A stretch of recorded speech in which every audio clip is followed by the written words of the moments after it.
Hey everyone, welcome back to the Barca Report. My name's Edwin and I'm super excited to bring you this recap of the current Champions League campaign by FC Barcelona. FC Barcelona finished 2-2 against Atalanta, and so we finished second overall on the league table. We're going to go over what happened in the match, what are some good things, what are some bad things, and just how I see it and how this changes things for the future. We're also going to go over an overall league phase review. We're going to look at some of the matches that we played, some in depth, some not so in depth. But this has just been a great Flick masterclass that we're going to break down. And finally, we're going to go over the potential round of 16 matchups. And so I'm going to give my 2 cents about what teams we want, what the different caveats are for each teams, which we should look out for, and also going to ask you, who do we want?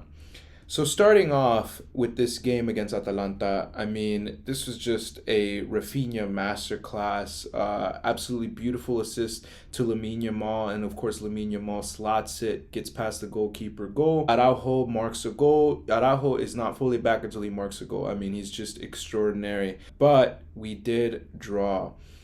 I don't want to blame Szczesny fully for some of these goals, but I will say that these goals definitely do look very preventable. First, Ederson's goal, we were just not playing intense enough defense. I don't know if that's Szczesny's direct mistake, but the second goal was something that I feel like Szczesny should be able to stop, or at least in my opinion, the first starting goalkeeper of FC Barcelona should be able to do. And although we had a chance to capture first due to Liverpool losing, we fall short of first. Second is still a very respectable place. We are definitely set up very well in this Champions League format, and we will not have to play a playoff, which is great. But I think that Szczesny's mistakes, first of all, the defense has to lock in. You have to tap in because it might not have been fully Szczesny's fault. Part of it was on the defense, giving these players too much space, not playing intensely enough. And this is something that I think Flick is going to see, and he's going to coach out eventually. I know we keep saying eventually some of these problems are going to be solved. I trust Flick. He's done some very amazing things. But what I don't necessarily trust is this decision making with the goalkeeper. And on my take, I say give Iñaki Peña his starting role back. I understand that Szczesny is very experienced. A lot of people, including me, were very hopeful and wanted to see him play as soon as he was, quote unquote, fit by Hansi Flick. But now we've seen that he's just not built for playing these full games, especially in a match where, hey, this match didn't matter much because we finished second anyway, but we could have totally captured first place. And later on in the campaign, when you're playing these round of 16s, these semis, they're not so forgiving. It's not a table, it's a knockout round. I believe that Szczesny can serve as a great backup to Iñaki Peña. I mean, he's definitely shown moments of greatness, and clearly, I mean, the locker room loves him. If you ever watch some of those videos post matches of games in the locker room, but the on-field play that I've seen personally is going to put the season at risk. I feel like we need a goalkeeper who's going to give the defense confidence to play, who's going to be commanding in the back like Ter Stegen. And even though Iñaki Peña might not have that presence, he's definitely had the talent enough to make some great saves, and I think he should be the starting goalkeeper. If Szczesny should start, I think it should be against La Liga. I think it should be against lower stake teams. And I know what you're going to say. FC Barcelona normally drops points to these smaller teams with the draw against Getafe, the draw against Celta Vigo, the loss against Leganes. But I think if you should put Szczesny anywhere, it should be in those games and maybe give Iñaki Peña a rest, although he's had rest plenty. I want to see him start. So, again, let me know what you think. Do you disagree with me? I would love to hear your thoughts. Maybe you can change my mind about Szczesny, but these are my observations, and you're watching the same games as me. So, moving on, we're going to take a look at the early campaign of the Champions League. Right here, we had the first game against Monaco, which we lost 2-1, and the haters came out for this one. I mean, everybody was saying we were washed. Eric Garcia got a red card early in the game, and that definitely set the momentum from Monaco.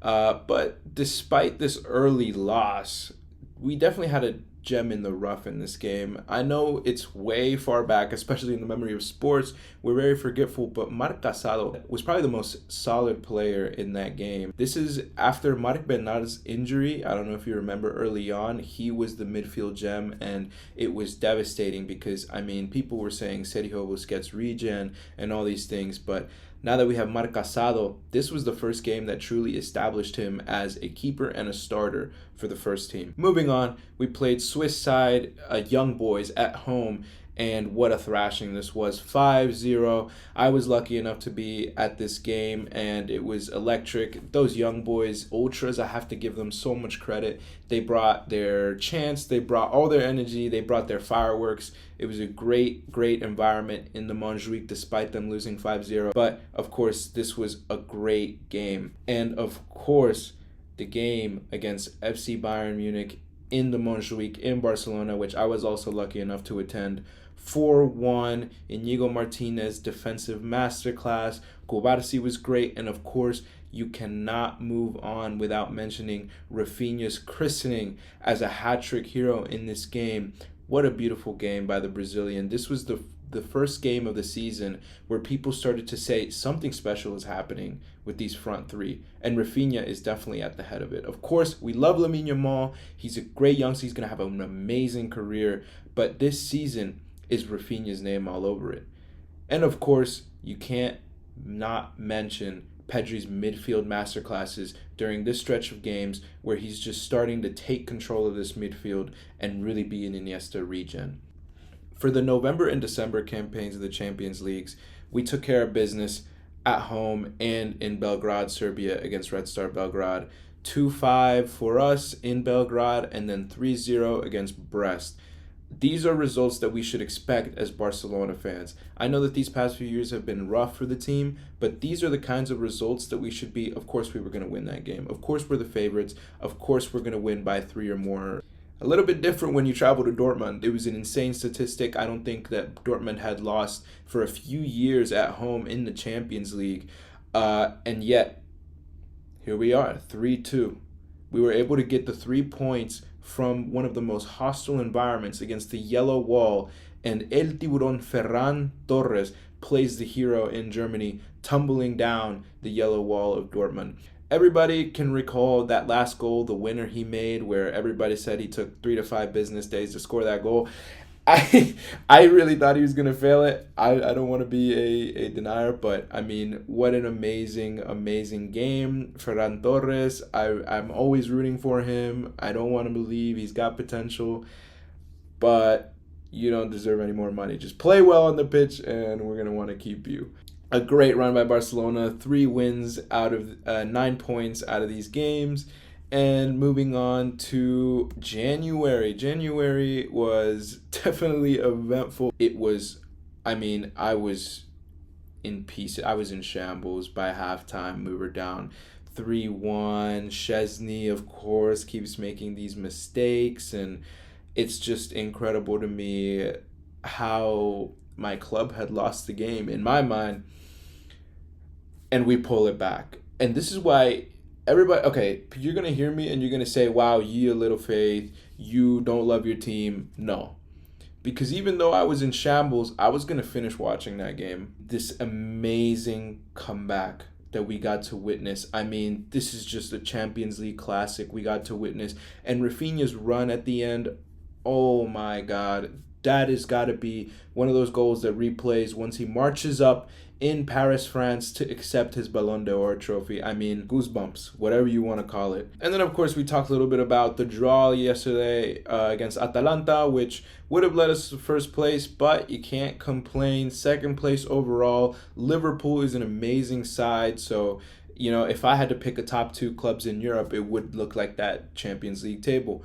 There's us and there's Liverpool. And if we're playing at our top level, I think we could even beat Liverpool. There's really no club against us. The only issue with us is that inconsistency. But overall, a great campaign. I'd give Flick an A+.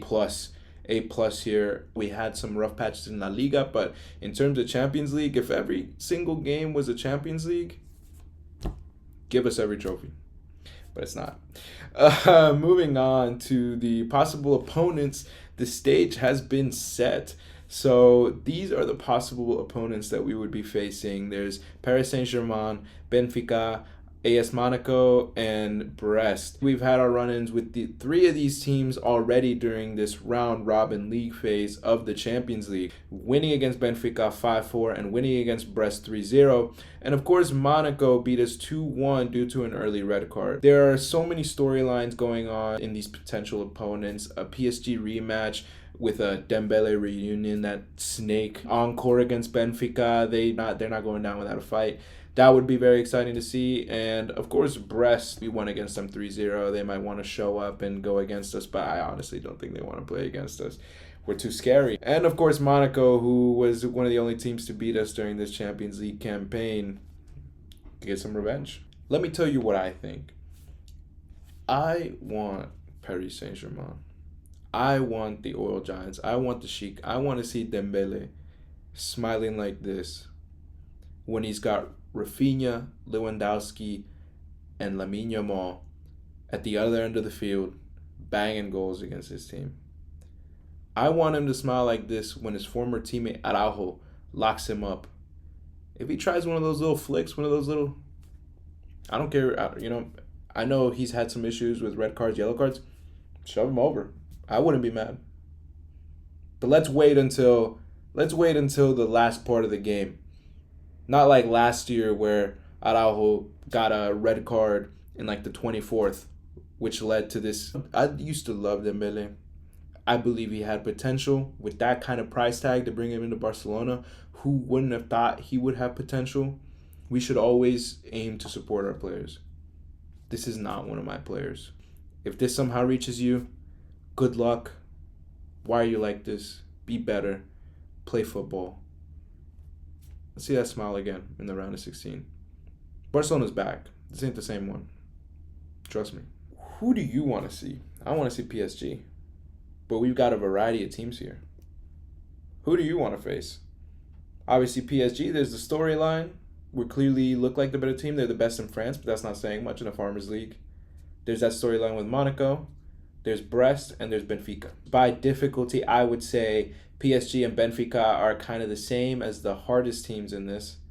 Then Monaco, then Brest. All these teams are great. But what do you want to see? Do you want to see us easily breeze through Brest?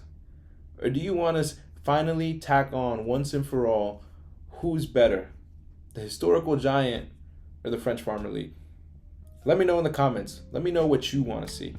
Thank you so much for joining in this episode, and I hope to see you in the next one. We're going to have some transfer market news as the transfer market closes, and I hope that Barcelona makes some moves because we've currently been sleeping. So have a good day, y'all. This has been the Barca Report. Thanks a lot.